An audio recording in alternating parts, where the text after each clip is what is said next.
भूमिका प्रकाश चौथा भाग प्रकरण संख्या 3 वेदानां नित्यत्व विचारः।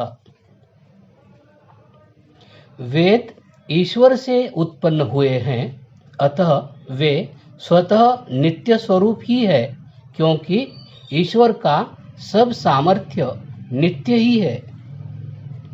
प्रश्न: वेदों में शब्द, छंद, पद और वाक्यों का योग होने से वेद नित्य नहीं हो सकते। वेदों को किसी ने बनाया होगा। घड़े की भांति वे भी कार्य हैं। बनाने से पहले वे नहीं थे और प्रलय के अंत में नहीं रहेंगे, इसलिए वेदों को नित्य मानना ठीक नहीं। उत्तर: शब्द दो प्रकार के होते हैं, एक नित्य और दूसरे कार्य।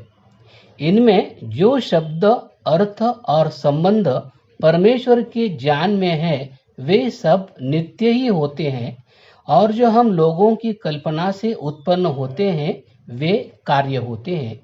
जिस परमात्मा का ज्ञान और क्रिया स्वभाव से सिद्ध और अनादि है, उसका सब सामर्थ्य भी नित्य ही होता है। वेद भी उसकी विद्या रूप होने से नित्य ही है।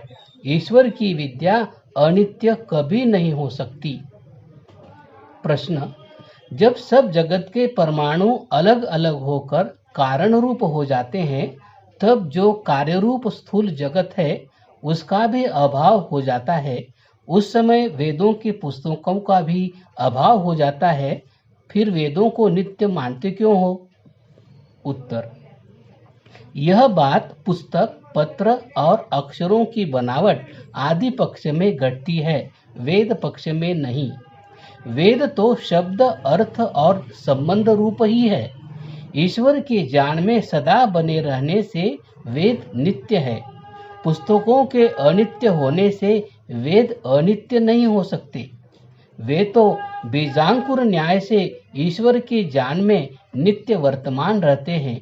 सृष्टि के आदि में ईश्वर से वेदों की प्रसिद्धि होती है, और प्रलय में जगत के न रहने से उनकी अप्रसिद्धि होती है। इस कारण से वेद नित्य स्वरूप ही बने रहते हैं। चारों वेदों की संहिता अब जिस प्रकार की है, उनमें शब्द, अर्थ, संबंध, पद और अक्षरों का जिस क्रम से वर्तमान है, उसी प्रकार का क्रम सर्वदा बना रहता है। ईश्वर का ज्ञान नित्य है। उसकी वृद्धि, क्षय और विपरीतता कभी नहीं होती, अतः वेद नित्य है। वेद नित्य है, इस विषय में व्याकरण आदि शास्त्र भी प्रमाण है। महाभाष्य में कहा है, नित्याः शब्दाः, सब शब्द नित्य है, क्योंकि इन शब्दों में जितने अक्षर आदि अवयव है, वे सब विनाश रहित है, और वे पूर्वापर विचलित भी नहीं होते। उनका अभाव व आगम कभी नहीं होता। प्रश्न: शब्द उच्चारण के पश्चात नष्ट हो जाता है और उच्चारण से पूर्व सुना नहीं जाता। जैसे उच्चारण क्रिया अनित्य है, वैसे ही शब्द भी अनित्य हो सकता है। फिर शब्दों को नित्य क्यों मानते हो?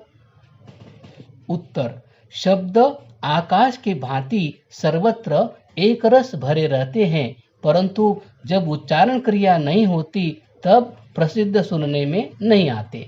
जब प्राण और वाणी की क्रिया से शब्द उच्चारण किए जाते हैं, तब प्रसिद्ध होते हैं। केवल वाणी की क्रिया की उत्पत्ति और नाश होता है, शब्दों का नहीं। व्याकरण शास्त्र के मत से सब शब्द नित्य है, तब वेद के शब्दों का तो कहना ही क्या, वे तो सब प्रकार से नित्य ही बने रहते हैं। सभी ऋषि मुनि भी शब्द की नित्यता में सहमत है। देखिए, नित्यस्तो स्यात् दर्शनस्य परार्थत्वात्, पूर्व मीमांसा। शब्द नित्य है, क्योंकि उच्चारण क्रिया से जो शब्द का श्रवण होता है, वह अर्थ जानने के लिए ही है। यदि शब्द अनित्य होता तो अर्थ का ज्ञान कौन कराता? अनेक देशों में अनेक पुरुष एक काल में ही एक गौ शब्द का उच्चारण करते हैं। इसी प्रकार उसी शब्द का उच्चारण बार बार भी होता है, इस कारण से भी शब्द नित्य है। तद्वचनादाम्ना यस्य प्रामाण्यम वैशेषिक। महर्षि कणाद कहते हैं वेद ईश्वरोक्त है, इनमें सत्य विद्या और पक्षपात रहित धर्म का ही प्रतिपादन है, अतः चारों वेद नित्य है। स एष पूर्वेषामपि गुरुः काले नानवच्छेदात् योग दर्शन। परमात्मा अग्नि, वायु आदि प्राचीन और नवीन सभी मनुष्यों का गुरु है। वह ईश्वर नित्य है। वह अविद्या आदि क्लेशों और पाप कर्म तथा उनकी वासनाओं के भोगों से अलग है, जिसमें अनंत विज्ञान सर्वदा एक रस बना रहता है। उसी के रचे वेदों की नित्यता भी निश्चित है। निज शक्ति अभिव्यक्ते ही स्वतः प्रामाण्यम सांख्य शास्त्र। परमेश्वर की स्वाभाविक विद्या शक्ति से प्रकट होने से वेदों का नित्यत्व और स्वतः प्रमाण सब मनुष्यों को स्वीकार करना चाहिए। शास्त्र योनित्वात् वेदांत शास्त्र। ऋग्वेद आदि जो चारों वेद है वे अनेक विद्याओं से युक्त है। सूर्य के समान सब सत्य अर्थों के प्रकाश करने वाले हैं। उनका बनाने वाला सर्वज्ञ आदि गुणों से युक्त परब्रह्म है, अतः वेद नित्य है। वेद में भी परमेश्वर ने वेदों के नित्य और स्वतः प्रमाण होने का उपदेश दिया है। याता तत्यतो अर्थान वेदता शाश्वतीभ्यः समाभ्यः यजुर्वेद। सच्चिदानंद स्वरूप परमेश्वर ने सृष्टि के आदि में अपनी प्रजा के सब सुखों के लिए सत्य अर्थों का उपदेश किया है। इस प्रमाण से भी वेदों का नित्यत्व सिद्ध है। जैसे शास्त्रों के प्रमाणों से वेद नित्य है, वैसे ही युक्ति से भी उनकी नित्यता सिद्ध होती है। असत से सत का होना अर्थात अभाव से भाव का होना कभी नहीं हो सकता तथा सत का अभाव भी नहीं हो सकता। जो सत्य है उसी से आगे प्रवृत्ति भी हो सकती है, परंतु जो वस्तु है ही नहीं उससे दूसरी वस्तु किसी प्रकार नहीं हो सकती। इस न्याय से भी वेदों को नित्य ही मानना ठीक है।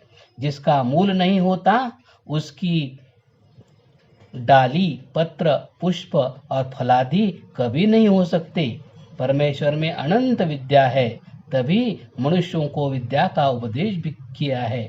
यदि ईश्वर में अनंत विद्या न होती तो वह उपदेश कैसे करता और जगत को भी कैसे रचता। यदि परमेश्वर मनुष्य को अपनी विद्या का उपदेश न करता तो किसी मनुष्य को यथार्थ ज्ञान न होता, क्योंकि इस जगत में निर्मूल का होना व बढ़ना सर्वथा असंभव है। इससे यह जानना चाहिए कि परमेश्वर से वेद विद्या मूल को प्राप्त होके मनुष्यों में विद्या रूप वृक्ष विस्तृत हुआ है। दूसरी युक्ति यह है कि मनुष्य जिस विद्या को पढ़ता, सुनता या साक्षात्कार करता है उसी का ज्ञान में संस्कार होता है। संस्कार से स्मरण, स्मरण से इष्ट में प्रवृत्ति और अनिष्ट से निवृत्ति होती है, अन्यथा नहीं।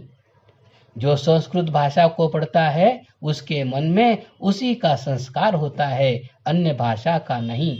इसी प्रकार यदि ईश्वर वेदों का उपदेश न करता तो किसी मनुष्य को भी विद्या का संस्कार नहीं होता। इस युक्ति से यह सिद्ध है कि ईश्वर के उपदेश से वेदों को सुन, पढ़ तथा विचार कर ही मनुष्यों को विद्या का संस्कार आज पर्यंत होता चला आया है, अन्यथा कभी नहीं हो सकता था। जो सदा निर्विकार रूप, अज, अनादि, नित्य, सत्य सामर्थ्य से युक्त और अनंत विद्या वाला ईश्वर है, उसकी विद्या से वेदों के प्रकट होने और उसके ज्ञान में वेदों के सदैव वर्तमान रहने से वेदों को सत्यार्थ युक्त और नित्य सब मनुष्यों को मानना योग्य है। तीसरा प्रकरण समाप्त हुआ।